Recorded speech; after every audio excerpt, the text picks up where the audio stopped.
Science is not really about truth, it's about power. Hey, you. Use your love yourself. Use superpower. And that you. Not unique. Beautiful. Be fearless. Be you. And like,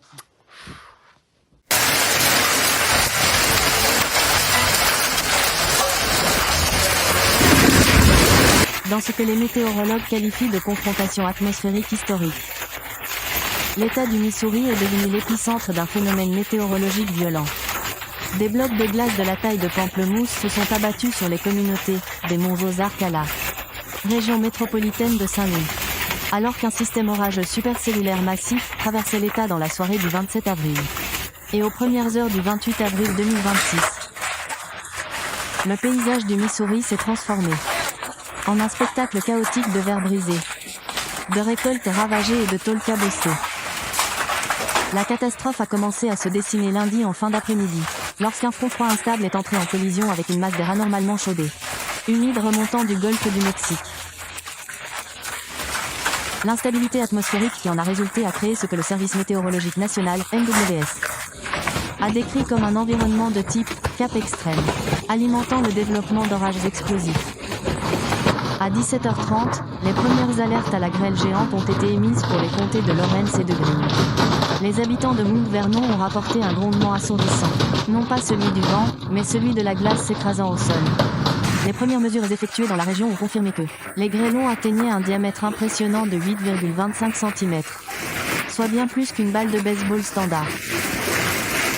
On aurait dit un barrage d'artillerie rythmé, a déclaré Marcus Thorne, un agriculteur des environs d'Aurora. J'ai toujours vécu dans le Missouri. Et j'ai vu passer pas mal d'orages, mais celui-ci était différent.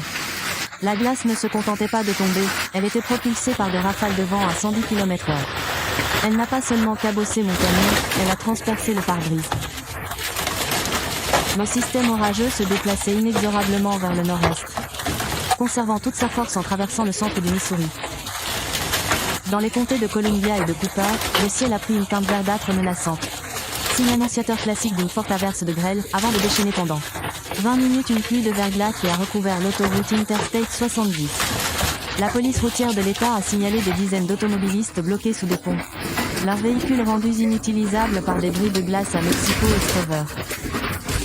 La grêle, légèrement plus petite, mesurait entre la taille d'une pièce de 25 cents et celle d'une balle de golf. L'important volume de glace a créé des congères qui ont nécessité l'intervention des chasse-neige pour dégager les routes. À la tombée de la nuit, le danger s'est déplacé vers les banlieues densément peuplées de Saint-Louis. O'Fallon, Eureka et Wildwood ont été placés en alerte. Et particulièrement dangereux. Orageuse violente, un signal. Dans ces zones, les signaux radars ont indiqué des pics de grêle, suggérant que les courants ascendants de la tempête étaient suffisamment puissants pour maintenir d'énormes blocs de glace en suspension dans l'atmosphère pendant de longues périodes, leur permettant d'atteindre des proportions mortelles avant de retomber. Les experts en sinistres se préparent déjà à un afflux record de demandes d'indemnisation. Les premières estimations du département des assurances du Missouri indiquent que plus de 65 000 bâtiments résidentiels et commerciaux ont été directement touchés par de la grêle d'au moins 2,5 cm de diamètre. Des milliers de maisons dans la région métropolitaine de Saint-Louis ont subi des dommages à leur toiture. La pluie a percé les bardeaux et, dans certains cas, le contreplaqué sous-jacent. Les fortes pluies qui ont suivi ont causé d'importants dégâts des eaux à l'intérieur des habitations. Les concessionnaires automobiles locaux ont été particulièrement touchés. Un concessionnaire de luxe de Saint-Charles a signalé que près de 85% de son stock extérieur avait subi des dommages catastrophiques. Pour le citoyen lambda, la perte de son véhicule, dans un état où les transports en commun sont limités en dehors des grandes villes, représente un coup dur pour sa survie quotidienne. Dans les zones rurales, le moment était particulièrement mal choisi. Les jeunes pousses de maïs et de soja ont été littéralement ravagées dans les champs du centre de Missouri. Les plants commençaient à peine à s'enraciner, déplore l'agronome Sarah Jenkins. Quand on frappe une jeune pousse de 10 cm avec une balle de baseball en glace, il ne reste plus rien à sauver. Le gouverneur Michael Parson est resté en contact permanent avec l'Agence de gestion des urgences de l'État. Notre priorité absolue est d'assurer la sécurité des Missouriens, a déclaré le gouverneur lors d'une conférence de presse à minuit. Nous nous efforçons de rétablir le courant pour les 40 000 habitants actuellement privés d'électricité et d'évaluer l'intégrité structurelle des bâtiments de l'État. Les équipes d'Ameron, Missouri et d'Evergy travaillent sans relâche. Le défi est double. Non seulement la grêle a endommagé les transformateurs, mais les vents qui l'accompagnaient, atteignant 120 km/h.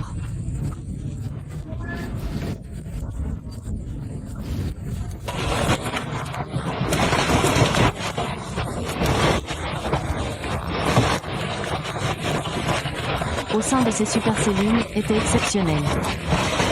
Pour qu'un grêlon atteigne la taille d'un pamplemousse, il faut des vents ascendants de plus de 160 km/h. Ces vents maintiennent la glace en suspension dans la couche gelée de la tempête, où elle se charge de gouttelettes d'eau surfondues qui gèlent au contact. Cette nuit, les conditions étaient idéales pour la formation de glace. Dans les quartiers, le bruit des tronçonneuses et la vue des bâches bleues clouées sur les toits sont devenus la nouvelle norme temporaire. Les quincailleries locales de Springfield et de Saint-Louis ont signalé avoir été en rupture de stock de contreplaqué de bâches en plastique épais quelques heures seulement après le passage des orages. C'est l'entraide entre voisins, a déclaré Julie Shane, d'Eurica. Nous sommes dehors avec des râteaux pour dégager la glace, des bouches d'égout afin d'éviter les inondations, tandis que nos voisins aident une personne âgée à couvrir ses fenêtres brisées.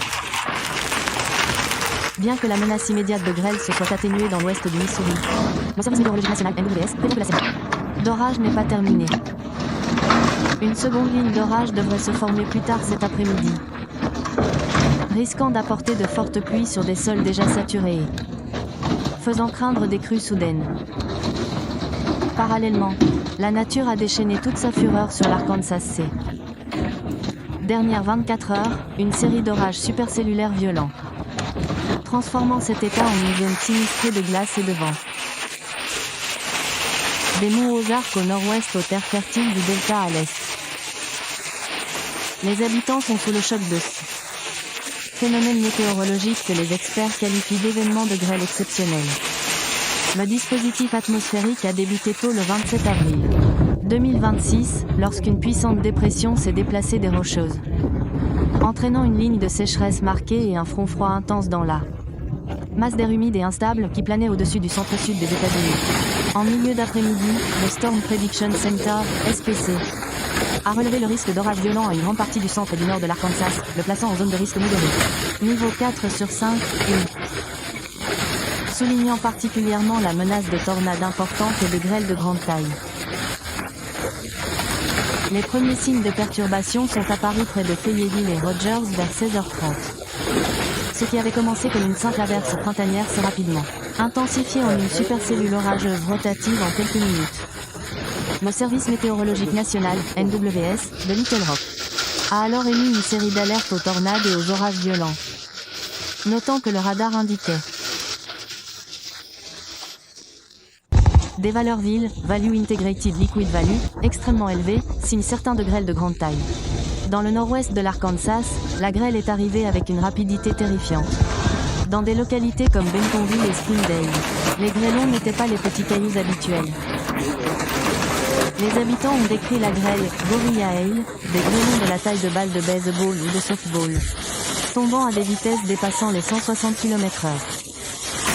Ce n'était pas le bruit de la pluie, c'était comme si 1000 marteaux s'abattaient sur le toit en même temps, a déclaré David Miller, un habitant de Bella Vista. Depuis mon garage, j'ai vu la grêle arracher les feuilles de tous les arbres du jardin. Mon camion, garé dans l'allée, est complètement déchiqueté. De tous côtés, les dégâts dans le Arc sont considérables. Les services de gestion des urgences locaux signalent que des centaines de maisons ont subi des dégâts considérables, toitures arrachées, puits de lumière brisés, panneaux solaires détruits. Et dans certains cas, la grêle était si grosse qu'elle a percé la charpente et atteint les pièces à vivre. Alors que le système se déplaçait vers le sud-est, il a gagné en intensité.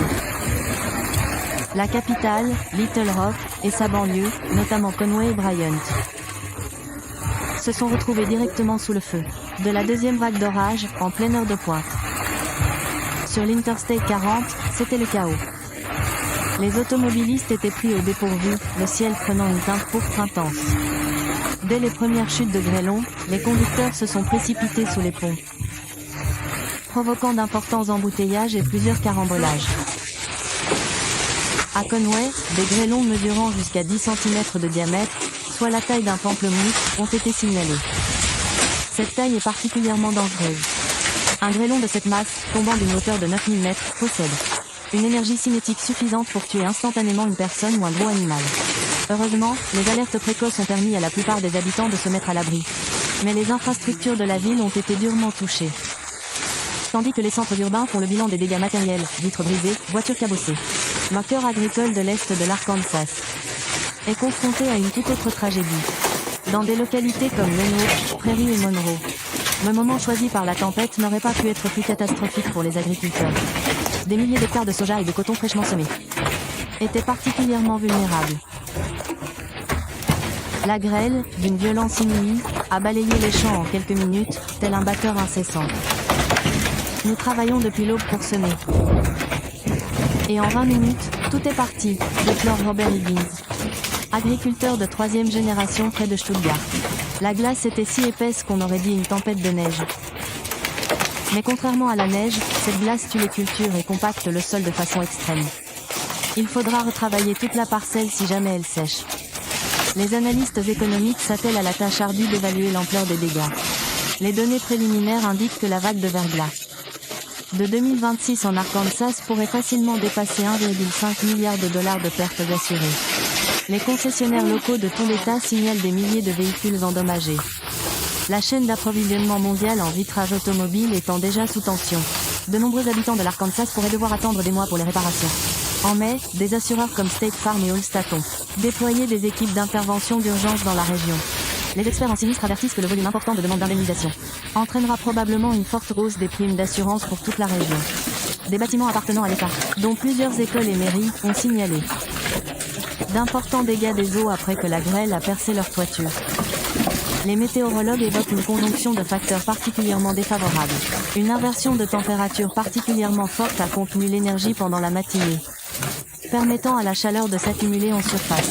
Lorsque cette inversion a finalement cédé dans l'après-midi, les courants ascendants et les orages qui en ont résulté étaient si puissants, atteignant des vitesses de plus de 190 km/h, qu'ils pouvaient supporter le poids de grêlons massifs pendant plusieurs passages à travers la couche de gel. Il s'agit d'une configuration classique de type Hans Peak, a expliqué le docteur Sarance, climatologue à l'université de l'Arkansas. Le cisaillement vertical du vent était optimal pour les supercellules de longue durée. Ce ne sont pas de simples orages d'été passagers, mais des phénomènes conçus par la physique pour produire d'immenses plaques de glace. La gouverneure Sarah Huckabee Sanders a déclaré l'état d'urgence dans 25 comtés, autorisant le recours à la garde nationale pour aider au déblaiement des débris et à la pose de bâches temporaires sur les toits endommagés. L'Arkansas est résilient, a déclaré la gouverneure lors d'une conférence de presse matinale. Nous avons déjà affronté des inondations et des tempêtes de l'automne. Nous prendrons des nouvelles de nos voisins, nous dégagerons les routes et nous reconstruirons. Mais aujourd'hui, j'exhorte chacun à rester chez soi pendant que les équipes des services publics s'efforcent de rétablir le courant pour les 85 000 clients actuellement privés d'électricité.